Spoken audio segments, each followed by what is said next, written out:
Hi, I'm Louise and I'm here to talk about SMOAT, Reigate's Overseas Aid Trust's Christmas Appeal.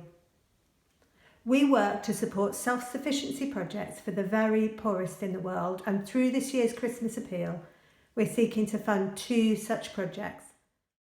The first project is focused on enabling access to basic health services through mobile health clinics in Kakamega County in West Kenya. Healthcare is poor, with just 7 doctors and 48 nurses per 100,000 people. And malaria is the biggest killer, with really high incidence of HIV and AIDS and a really high unmet need for family planning. To set up a mobile health clinic, the first step taken is to identify and engage talented people from within the community to become community health workers. They're trained and equipped to inform, educate and communicate within their own communities, working door to door to explain what the clinic offers. And there's a really big effort put into letting the community know when the clinic's happening. On the day of the clinic, the community health workers are joined by a group of locum doctors from Kenya's city hospitals. They provide the healthcare services directly, with services ranging from counselling and testing through to immunisations, cancer screening and referrals, and the essential family planning.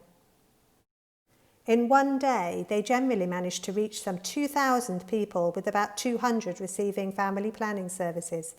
The end-to-end cost is some £1,200, which is about £1.70 per person. And our aim through this year's appeal is to fund at least 2 clinics, which would support some 4,000 people. The second project is to provide water and basic sanitation on Lunga Island in northern Zambia.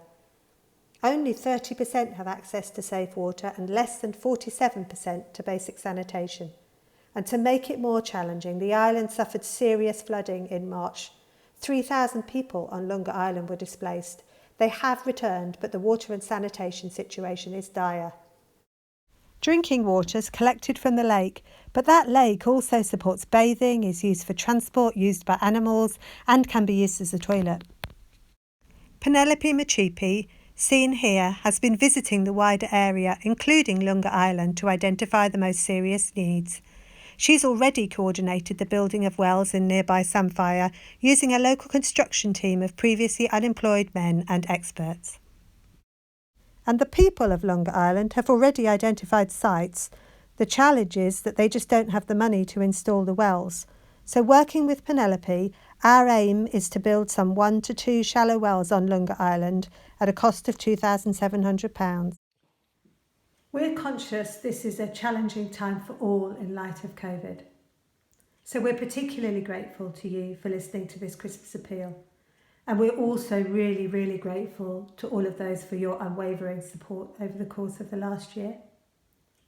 Against this backdrop, we're keen to remind ourselves of SMOAT's purpose in supporting self-sufficiency projects for the very poorest in the world, knowing that they're facing the challenges of COVID on top of challenges around meeting basic health needs and water and sanitation. If you'd like more information about how to support this appeal, or simply to find out more about SMOAT, we'd love to hear from you. You can find more on www.smoat.org.uk or on our Facebook page. Thanks for listening.